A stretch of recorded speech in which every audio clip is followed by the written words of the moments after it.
Intro, intro, intro.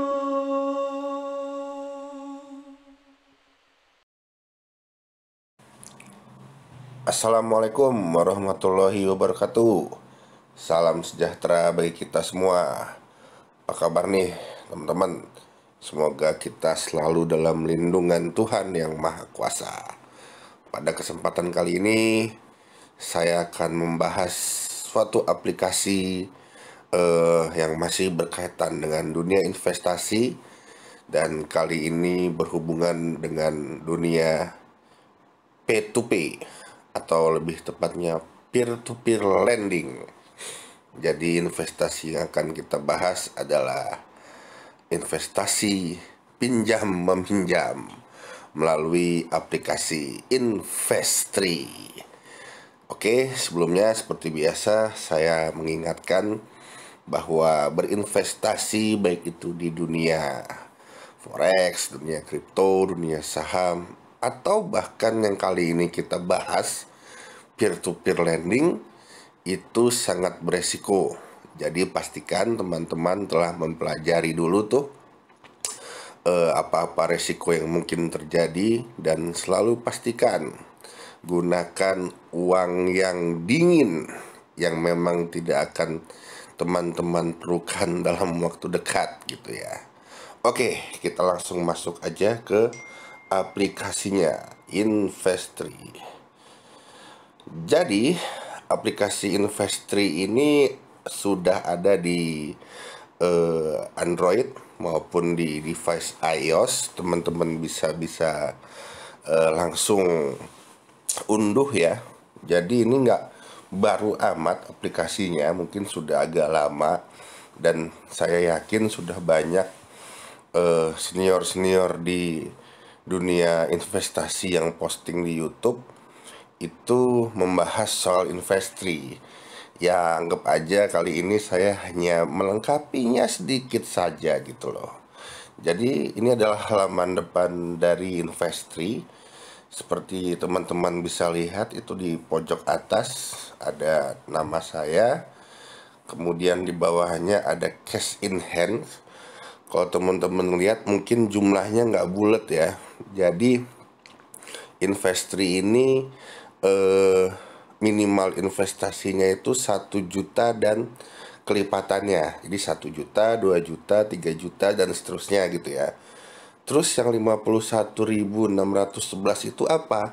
Itu adalah keuntungan saya. Nah, keuntungan saya dari kemarin sempat melakukan transaksi peer-to-peer-nya, peer-to-peer atau P2P gitu enaknya ya. Ya pokoknya itulah gitu ya. Jadi itu hasilnya. Nanti kita akan breakdown ke bawah. Jadi sebenarnya di Investri sendiri ini nggak hanya ada proses pinjam minjam ya, tapi juga ada SBN, juga ada reksadana. Tapi saya memang hanya mengambil yang daftar apa namanya, sorry, yang pinjam meminjam dan reksadana, di mana manajemen keuangannya adalah hasil atau fee yang kita dapat dari pinjaman yang kita berikan, itu saya masukkan ke reksadananya. Jadi kalau teman-teman bisa ngeliat tuh di rekap pendanaannya di sini ya, itu sudah ada 66.278. Ini kalau nggak salah dari tiga pinjaman, di mana masing-masing pinjaman itu nilainya kurang lebih 1 juta. Nah, ini kalau teman-teman bisa lihat nih, pengembalian terdekatnya ada dari BJI, imbal hasilnya 33.000 dan masih nunggu 21 hari lagi. Jadi memang waktunya itu sangat-sangat bervariatif ya. Oke, sekarang coba kita geser dulu ke tab selanjutnya, tab riwayat. Kalau bisa dilihat di sini, ini saya kasih lihat aja ya. Jadi di bulan November kemarin itu ada imbal hasilnya 2 kali nih saya dapat, di tanggal 11 dan di tanggal 16. Kalau kita klik seperti ini, jadi ini bisa dilihat tuh pokok yang saya berikan 1 juta, bunganya 27.000 sekian.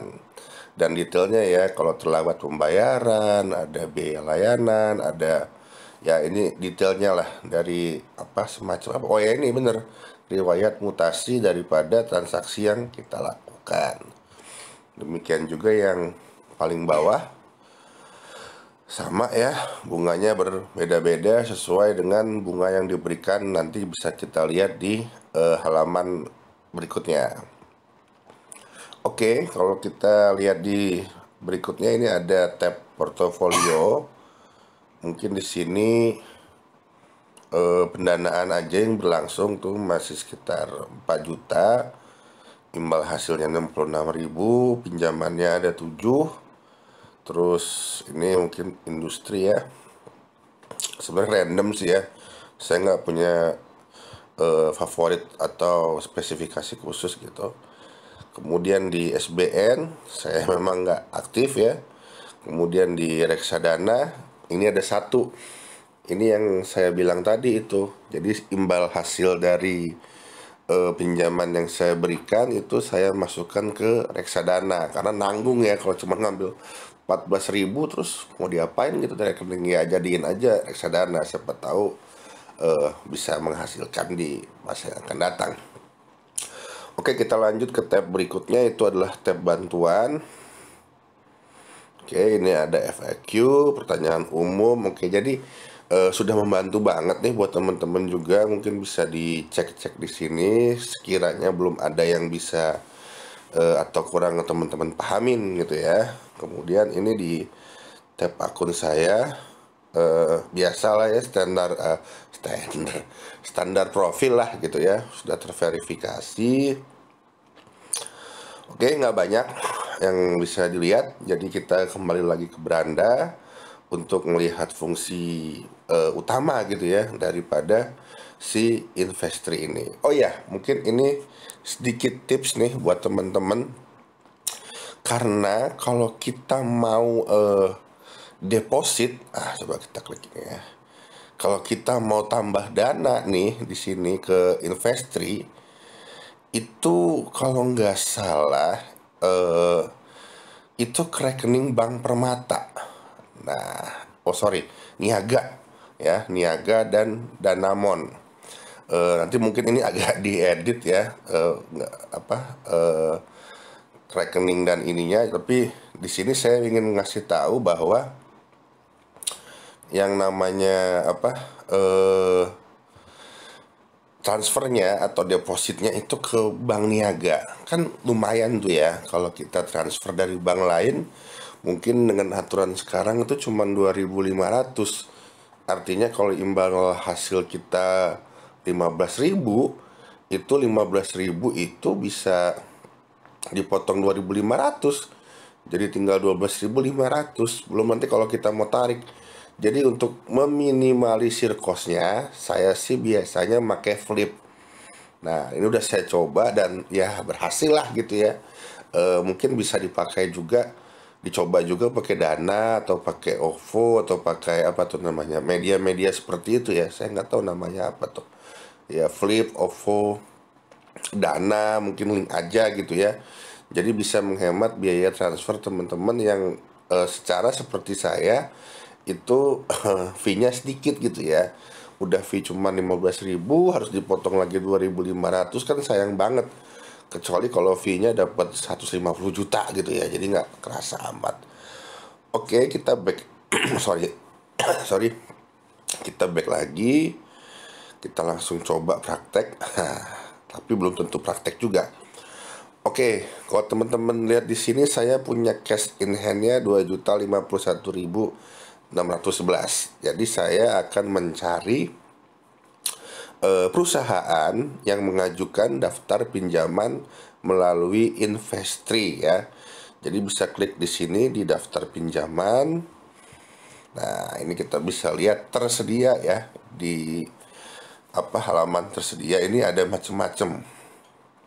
Ada JYSF, ada di IDK, ini inisial sih. Mungkin kalau teman-teman googling itu bakal ketemu, dan pinjamannya itu berbeda-beda nih. Ada yang, aduh, ngemot.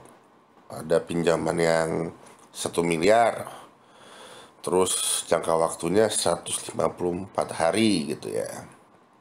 Terus ada yang 172 hari. Oke, semakin lama dia semakin banyak tuh yang akan teman-teman peroleh bagi hasilnya ya. Dan semakin besar yang teman-teman depositin atau teman-teman pinjamkan gitu ya, itu ya semakin besar juga teman-teman bakal dapat imbal hasilnya.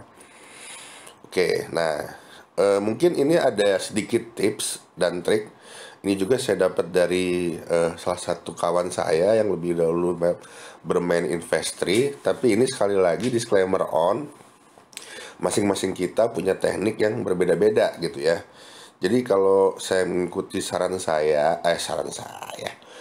kawan saya itu, kalau bisa gitu ya, itu dicari metode pembayarannya. Nah ini kalau kita lihat nih ya, IDK ini metode pembayarannya sekaligus, tapi ada juga yang cicilan per bulan. Nah, jadi kayaknya agak nggak enak gitu ya kalau bayarnya bagi hasilnya itu per bulan. Tapi memang ini hanya preference kita masing-masing. Kalau lihat di sini kan cicilan per bulan, sementara dia jangka waktunya 12 bulan. Jadi ya mungkin nggak masalah gitu loh buat orang-orang yang seneng dapat duit bulanan, ya dapat dapat 10.000 gitu ya, mungkin ya. Tapi kalau saya mengikuti saran dari kawan saya itu, saya sih lebih seneng ke pengembalian sekaligus. Nah gitu. Kemudian juga yang harus diperhatikan, ini ada kayak semacam tingkat resiko. Jujur nih saya belum paham amat. Saya pernah beberapa kali diskusi dengan kawan saya. Cuman saya juga nggak nyambung gitu ya. Kalau mungkin teman-teman ada yang lebih paham nih masalah eh, kriteria tingkat resikonya, mungkin bisa share di kolom komentar ya, bisa di share ya. Oke, kita dari yang paling atas aja deh. Jadi ini bukan endorsement, pasti bukan karena duit kita sendiri gitu ya. Tapi kita bisa cek nih, kita lihat detail. Oke, nah di sini kita bisa ngelihat informasi dari peminjam, pinjamannya, skema pembayarannya, kemudian ada performanya gitu ya. Jadi kalau dilihat di sini peminjamnya secara garis besar gitu ya, memang dia nggak menyebut PT-nya tersendiri gitu. Mungkin alasan privacy atau apa. Saya juga kurang paham nih. Mungkin kalau ada teman-teman yang paham dunia bisnis gitu ya, khususnya corporate action seperti ini, ya benar ya, corporate action gitu ya, itu mungkin bisa di-share juga kenapa sih harus di inisialkan gitu ya. Nah ini adalah informasi payer. Jadi si JYSF ini itu punya pekerjaan dari PT Asia Petrocom Service ya. Karena si perusahaan JYSF ini mungkin kekurangan modal, maka dia mengajukan pinjaman. Kemana? Ke publik atau ke masyarakat melalui investri gitulah. Jadi si JISF ini akan membayar kita, si pemberi pinjaman, kalau si Asia Petrocom sudah servis, Petrocom Service sudah bayar. Nah, jadi ini harus teman-teman pahami gitu ya. Artinya tingkat beresikonya bagaimana gitu. Nah, ini salah satu manajemen resiko yang harus dipahami. Berarti yang teman-teman harus lihat itu adalah kredibilitasnya si payor gitu. Tidak hanya si JYSF-nya, tapi PT Asia Petrocom Service-nya gitu kan. Kalau kita lihat kan ini di dunia migas ya. Nah ini kan, wah ini pekerjaannya mobilisasi land freight. Wah ini nggak ngerti gitu ya. Jadi mungkin JSF ini adalah perusahaan ini kali ya, mobil itu ya, distribusi ya, gitu-gitu deh pokoknya ya. Jadi ini harus teman-teman perhatikan. Ini bukan sekedar tulisan-tulisan aja, tapi ada artinya gitu, yang saya sendiri juga belum paham sepenuhnya sebetulnya gitu. Terus kita lihat lagi pinjamannya. Nah ini tingkat resikonya ada tipe pembayaran, jatuh tempo, ada ini ada juga informasi pendanaan, ada kondisi wan prestasi. Oke, jadi ini semacam ada ya garis besar kontrak ya, mungkin ya, garis besar kontrak pinjam meminjam, baik itu dengan si apa namanya JYSF dengan perusahaan induknya itu ya. Jadi oh ini begini loh kondisinya, kurang lebihnya seperti itu ya, mungkin ya. Kemudian ke skema pembayaran. Nah, ini rincian pembayaran kalau kita ngasih pinjaman 1 miliar, itu kita dapatnya 81 juta sekian gitu. Kalau kita punya duit 1 miliar lumayan juga nih, dapat 81 juta ya. Dalam kurun waktu berapa lama tuh? Di depan ada tadi ya. Oke, kita lihat performanya. Nah, performa di sini adalah performa si JYSF ya. Jadi dia ada pinjaman dalam penawaran, ada yang aktif 23, ada yang pinjaman lunasnya berapa, dipercepat berapa, pembayaran terlambat berapa. Dan sekali lagi ini balik ke profil resiko teman-teman semua. Karena kalau dilihat di sini, ini kalau dari investrinya dia langsung ngasih tingkat resikonya merah gitu ya. C 19% per tahun gitu. Oke, coba kita compare. Nah, kalau yang JSF, IDK ini C gitu ya. Saya juga nggak tahu nih investri bagaimana cara mereka mengukurnya. Tapi ada juga yang GTRC. Nah, dia A+, tapi resikonya mungkin rendah, tapi ya bunganya juga rendah gitu. Jadi ya emang seperti itu kan, high risk high gain ya kan. Jadi itu wajar gitu loh. Balik lagi ke manajemen resiko kita masing-masing. Oke, kita coba praktek ya. Tadi saya kalau JSF agak kurang percaya. Sorry ini ya, ini bukan endorsement, tapi artinya bukan preference saya aja. Kemudian ini IDK.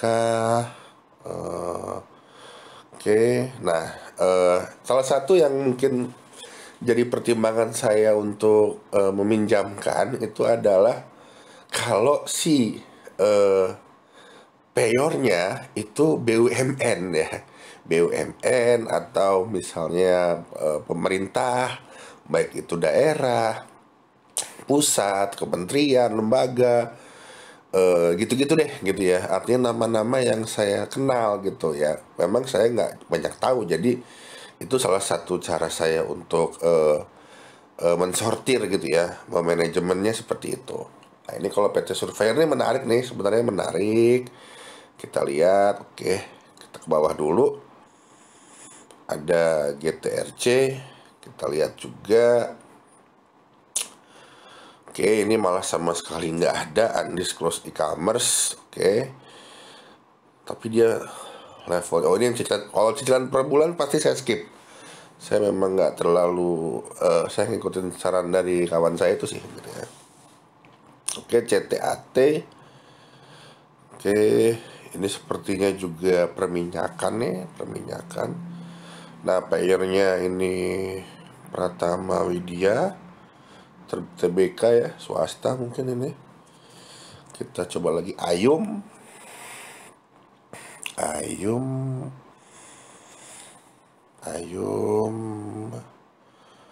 Oke, nah ini menarik nih si Ayum nih. Payornya adalah pemerintah Indonesia, Mabes TNI coy. Deskripsi tagihan kontrak dari TNI AD. Oke, ini menarik ya. Oke, jadi ini salah satu preference saya sudah masuk di sini. Di pinjaman juga dia sekaligus. Oke, masuk ini ya. Coba kita ke bawah dulu ya. Ada Ixeo. Ixeo itu migas lagi. RDMP Balikpapan. Oke. Saya kurang paham, jadi kita balik ke Ayum. Kita lihat detail, kita pastikan dulu. Tadi Mabes TNI, kita lihat struktur pinjamannya sekaligus.